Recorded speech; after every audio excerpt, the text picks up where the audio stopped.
Dave Revsine, Gerry Dinardo, Howard Griffith here in West Lafayette. We just got done watching Purdue practice. The show will debut here on BTN on August 19th. But your reflections for our audience here on BTN.com. Incredible, efficient practice. Obviously, the transition has been made. It's been smooth.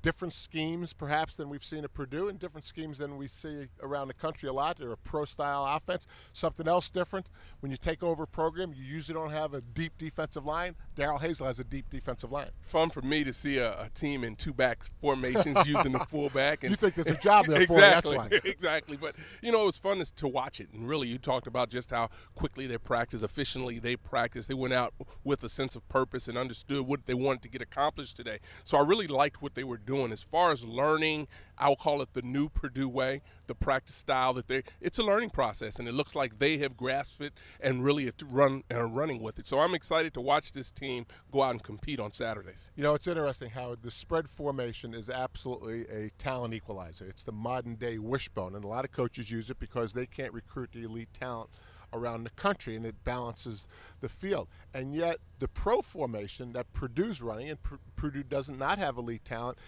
that has its pluses. Not a lot of teams are used to defending it, and some of the matchup teams they'll play against will have a struggle defending it. As you mentioned, you also can slow the clock, and you can keep your defense safe. And I know you talk about this a lot when you talk about going against a spread offense in practice every day, how it, to many ways, it really hurts your defense. This defense is excited about practicing against this because that's what they're going to see on Saturdays when they go out and compete. So I think the offense philosophy is really going to help the defense. They're going to play well. I think there are some questions at the linebacker when you look at the defensive side. Defensive line is outstanding. The secondary is fine as well. But the linebacker, the inexperience there, they're going to have to continue to get coached up and really use game reps and practice reps to get those guys up to par. You're starting to get into personnel a little bit there. There's one position that everyone's obviously interested in. That's quarterback. What was your takeaway there? Well, I think the quarterbacks, they all look good. I think that was one of the impressive things when you talk about Rob Henry having some starts under his belt, quite a few, being able to create. He has to take care of the football in the pocket. I think he has the edge because he's a veteran, because he's done it before, but those other guys appear to be right on his heels. No good team can have bad quarterback play. You have to have good quarterback play to be a good team. I go back to the scheme. This isn't a spread attack, whereas if you stop the quarterback, you stop the offense. So regardless of who wins this job, they're going to build the offense around him. Now, the quarterback can't turn it over. The quarterback has to make good decisions and has to be able to make plays, especially on third down and possession downs. So I think the quarterback is important, but not as important as he is in a spread attack. Schedule's daunting. Incredible. Cincinnati right off the bat. Tommy Tuberville's taking over a program that Butch Jones built at Cincinnati, Brian Kelly before him. And one issue with Cincinnati is we don't know what they're going to run offensively and defensively because Tommy Tuberville didn't bring his entire staff with him.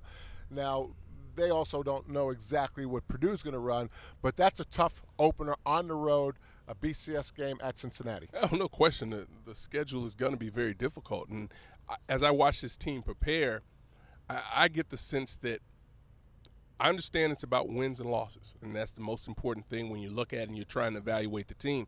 But because of the insight that we get an opportunity to see and spend time with these teams, this is going to be a much better team toward the end of the season than it will be at the beginning. And that's just because they've been in the system, they understand game preparation, and they will have been there. And I just think they'll be a much better team once we get toward the end of the season. You know, and Coach Hazell has such great momentum because he's been embraced incredibly well here at Purdue that the only way to keep the momentum is to win the matchup games. Yeah. Not win every game, but win the matchup games. And when you have this unusual offense, it used to be the usual, now it's the unusual, and to have a defensive line in the secondary, as you say, Howard, it gives you a chance. If you can only win those matchups and start recruiting for next year, you just keep the momentum going. Lots more on the Boilers, including Darrell Hazell, Wired for Sound. You can see the show August 19th on BTN.